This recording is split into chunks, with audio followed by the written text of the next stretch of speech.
بسم الله والحمد لله والصلاة والسلام على رسول الله وعلى آله وصحبه أجمعين أما بعد Assalamu alaikum wa rahmatullahi wa barakatuh.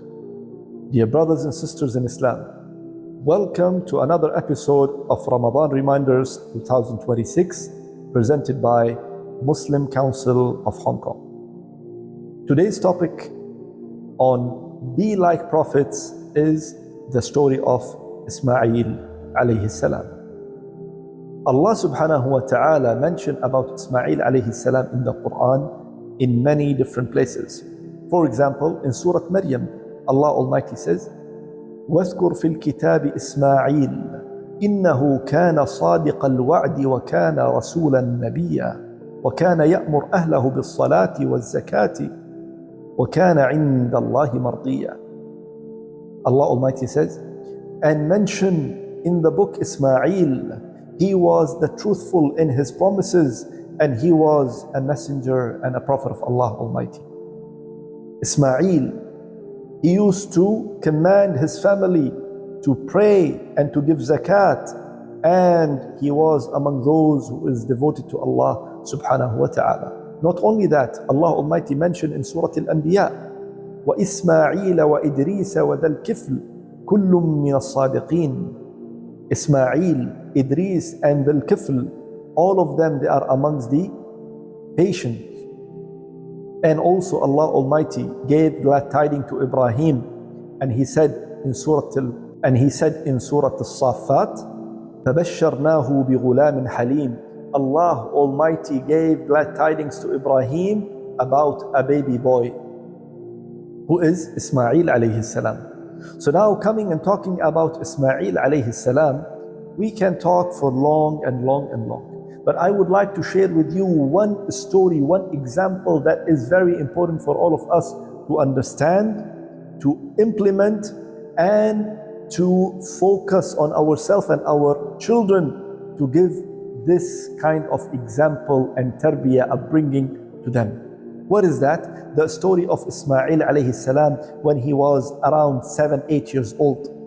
Ibrahim alayhi salam saw in his dream that he is slaughtering his son Ismail, and Ibrahim alayhi salam knew that it is a revelation from Allah Almighty, because whatever the messengers and the prophets see in their dream, it is a revelation from Allah subhanahu wa ta'ala. So without a single doubt, he get up, he takes his son and he says, come son, I want to walk with you.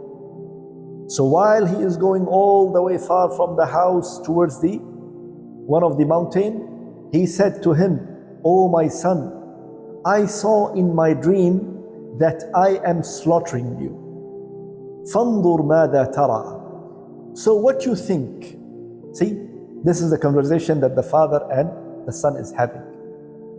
The son immediately replied, the son 7 years old, 8 years old maximum, he replied back, "Ya abati, oh my father, if'al ma tu'mar, do what you have been commanded to do. Satajiduni insha'Allahu min as-sabirin. You will find me among those who have sabr." Allahu Akbar. Look into this tarbiyah. What kind of tarbiyah, what kind of upbringing is this, that the 8-year-old boy replying to his father, "Oh my father, do what you have been commanded to do." He knew already that this is a commandment from Allah Almighty. He didn't say, "Oh my father, it's just a dream. Why you want to kill me because of a dream?" No. This shows that the mother of Ismail and the father of Ismail gave him the tarbiyah, gave him that kind of education and that kind of upbringing that is all and all attached to Allah subhanahu wa ta'ala. They fed him day and night about Allah Almighty, about the Tawheed. They made his aqeedah, his belief so strong that he didn't hesitate at all for a second when his father told him that, "Oh my son, I am going to slaughter you." He immediately surrendered and submitted to Allah subhanahu wa ta'ala by saying, "If'al ma tu'mar." Do, oh my father, what you have been commanded to do by Allah subhanahu wa ta'ala. Not only that, he says, "Satajiduni insha'Allahu min as-sabirin." You will find me from those who have sabr. This is very deep, my brothers and sisters, for us to think and ponder upon. Yes, it is our responsibility as father, as a mother, that we give this kind of upbringing to our children from the age of 2, 3, 4, 5, all the way until they are growing up, that Allah comes first. Muraqabat Allah, Allah subhanahu wa ta'ala watching everything. Allah subhanahu wa ta'ala is looking into everything. Allah subhanahu wa ta'ala is listening to everything until they complete, submit and surrender to Allah subhanahu wa ta'ala, that yes, my father or mother here or not here, I don't care. I only care about Allah subhanahu wa ta'ala. He is above me and He is looking at me and He is hearing me. I ask Allah subhanahu wa ta'ala to bless us to follow the footsteps of the Prophet, and inshaAllah ta'ala we will continue next time. Until then, Jazakumullahu khairan for listening. Please follow us for more reminders, like and share to benefit others. Wassalamu alaikum wa rahmatullahi wa barakatuh.